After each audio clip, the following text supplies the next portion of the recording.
देश में अवैध घुसपैठ को लेकर केंद्र सरकार एक बार फिर बड़े और सख्त कदम उठाने की तैयारी में है।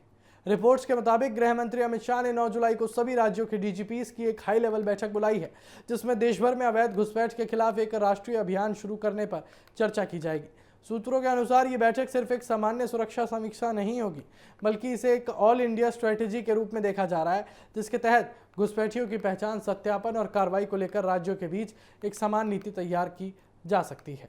इस अभियान का उद्देश्य सीमा पार से आने वाले अवैध प्रवेश को रोकना और देश के भीतर मौजूद संदिग्ध घुसपैठियों की पहचान को तेज करना बताया जा रहा है।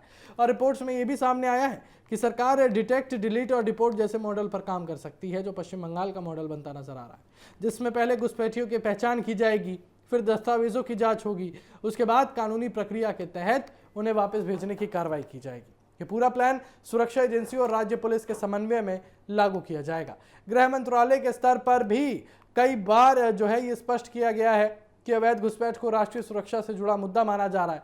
और हाल के महीनों में अमित शाह ने कई मौकों पर यह कहा कि देश में अनधिकृत प्रवास को किसी भी कीमत पर स्वीकार नहीं किया जाएगा और इसके खिलाफ सख्त कार्रवाई की जाएगी।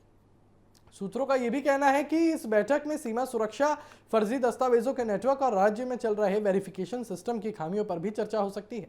खासकर उन राज्यों पर फोकस रहेगा जहां अंतर्राष्ट्रीय सीमाएं हैं और जहां से घुसपैठ की शिकायतें समय समय पर सामने आती रही हैं। और इसी बीच सरकार ने पहले भी संकेत दिए थे कि उच्च स्तरीय समिति का गठन किया गया है, जो देश में असामान्य जनसांख्यिकीय बदलाव और अवैध प्रवास से जुड़े मुद्दों की जांच कर रही है। ये समिति भविष्य में नीतिगत सिफारिशें भी दे सकती है, जिससे लंबे समय के लिए एक मजबूत फ्रेमवर्क तैयार किया जा सके। विशेषज्ञों का मानना है कि ये कदम केवल कानून व्यवस्था का मुद्दा नहीं, बल्कि आंतरिक सुरक्षा और राष्ट्रीय संतुलन से भी जुड़ा हुआ है। हालांकि कुछ सामाजिक संगठन और मानवाधिकार समूह ये भी तर्क देते हैं कि ऐसी कार्रवाइयों में मानवीय पहलुओं को ध्यान रखना बहुत जरूरी है, ताकि निर्दोष लोग प्रभावित ना हो। फिलहाल केंद्र सरकार की ओर से इस बैठक को लेकर आधिकारिक एजेंडा सार्वजनिक नहीं किया गया है, लेकिन सुरक्षा एजेंसियों में हलचल तेज हो गई है। राज्यों को पहले से ही अपने अपने स्तर पर डेटा तैयार करने और रिपोर्ट्स अपडेट करने के निर्देश दिए जा सकते हैं। तो कुल मिलाकर 9 जुलाई की ये बैठक अवैध घुसपैठ के खिलाफ भारतीय के भविष्य की नीति का एक अहम मोड़ साबित हो सकती है। आने वाले दिनों में यह साफ होगा कि सरकार इस मुद्दे पर कितनी सख्ती और किस तरह की रणनीति के साथ आगे बढ़ती है।